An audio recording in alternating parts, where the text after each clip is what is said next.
Welcome back to Everyday Reddit Stories, your home for the darkest and most unsettling tales from the internet.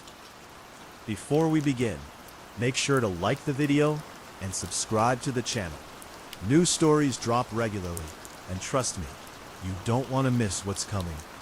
Today's story starts with something simple, a wedding announcement arriving in the mail. A brother, a wedding, a happy moment, right? Except there's one problem. The narrator has never seen his brother's wife before, and when he asks about her, he discovers something far more disturbing. Neither has his brother. So get comfortable, keep the lights on if you need to, and let's dive into tonight's r/NoSleep story. I almost missed it altogether, buried as it was under all the junk mail and pre-approved credit card offers. The announcement was printed on a 7-inch by 5-inch piece of white cardstock. The right side featured a photo of a couple, while the left bore a simple message in a plain font. Just married, David and Emma, June 6th, Acadia. I read that strangely unceremonious message twice as I stood in front of my mailbox, trying to recall how I knew the couple. The only David I knew was my brother, who was not only single, but perhaps the most single man I've ever known. I looked over to the photo of the happy couple, and I'm not being hyperbolic when I say that my jaw dropped. The man in the picture was in fact my younger brother. He was strolling down the beach, hand in hand with a young woman, both of them caught mid-laugh. He gazed adoringly at the woman, at Emma, I guess, who was covering the top half of her face with her free hand. I thought it was strange that she'd be obscuring her own eyes in a wedding announcement photo, but the card itself was so strange that I didn't dwell on her pose. The announcement was either a prank, which would have been remarkably out of character for my humorless sibling, or David had subverted my every expectation and eloped. Once I got past the initial shock of the card, I went back inside, tossed the junk mail, and gave David a call. It was evening where he was, but not so late that he would have been asleep. He picked up after 6 rings. Well, mazel fucking tov, I told him, squinting down at the woman's face. Huh? Who's the lucky gal? He paused, clearly trying to puzzle out my question. Then, what the hell are you talking about, man? Okay, so it was a prank. If he had secretly gotten married and wanted to hide it from his family, then he wouldn't have mailed me an announcement. From the confusion in his voice, I figured he wasn't in on the joke. It sounded like one of his friends pulled one over on him. I explained the situation, then sent him a photo of the card. Instead of laughing it off like I expected, David got so quiet I thought the call had dropped. He eventually said he had no idea who Emma was, nor who had sent me the card. Sure, some of his friends were pranksters, but how would any of them have gotten my address without David's knowledge? He said he'd ask his friends about it, and requested that I see who else had received the wedding announcements. Up until that point, I'd still thought of the card as a harmless joke, but the severity of David's reaction put me on edge. Maybe there actually was some woman in his life that for whatever reason he didn't want people knowing about. After the call, I texted my parents and a few of our family friends. One of my old neighbors had indeed received a card, and seemed a little disappointed when I revealed it was only a prank. My parents checked their mailbox upon my request, and only then did they find the announcement. Thank God I called before they could discover it on their own.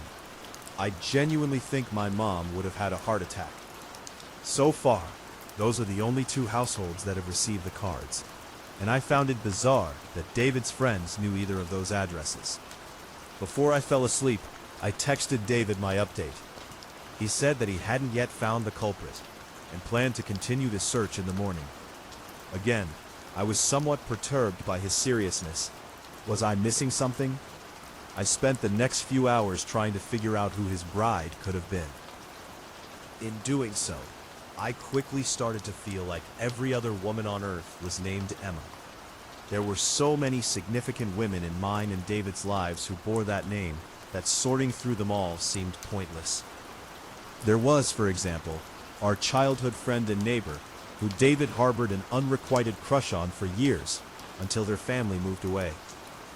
There had been a tragic incident at our high school, in which an Emma in David's year fell headfirst behind some lockers, dying from positional asphyxia. I had dragged David along to a rager at an Emma's house in college, which had ended in both of us spending a night in jail for public intoxication. Apparently, my life was just one big stream of Emmas, and none of them seemed plausibly linked to the marriage announcements. Now here's the part of all this that I'm still struggling to make sense of. The night after I called David about the card, I woke up in the middle of the night to my phone ringing. I checked the caller ID and saw that it was David. I assumed he was calling me about the stupid prank, and part of me wanted to ignore him until the morning. Then again, he could have been having some kind of emergency. So I picked up the phone and grumbled, "What?" into the mic. There was silence for a few seconds, and then I was shocked to hear a woman's voice on the other end. "Hello," said the voice, quiet and slow and unmistakably feminine. I sat up in bed. "What? David? Who is this?" I double-checked the screen and confirmed it was in fact David's number. Another long pause, and then, "Yes, this is David's apartment." After that, the caller hung up. Disturbed, I called David back immediately, but no one picked up. I sent him a text asking who had just called, then called him 3 more times. No one picked up, and I was starting to panic. Yeah, I know the most likely explanation was that he simply had a woman over, but something didn't feel right. I guess David's paranoia was rubbing off on me, because I was so weirded out that I actually phoned David's buddy Mike, who lived in his same apartment building, and made him do a wellness check for me. When Mike got to the apartment, my brother was asleep inside, perfectly safe and sound. He didn't have anyone over, and there were no signs that anyone had broken into his apartment or messed with his phone. And yet I hadn't imagined the call, at least not entirely. According to the phone logs, there had definitely been an outbound call from David's phone to mine. He had no memory of calling, and even if David had a history of sleep talking, which he doesn't, the voice certainly didn't sound like a man impersonating a woman. I'm at a complete loss.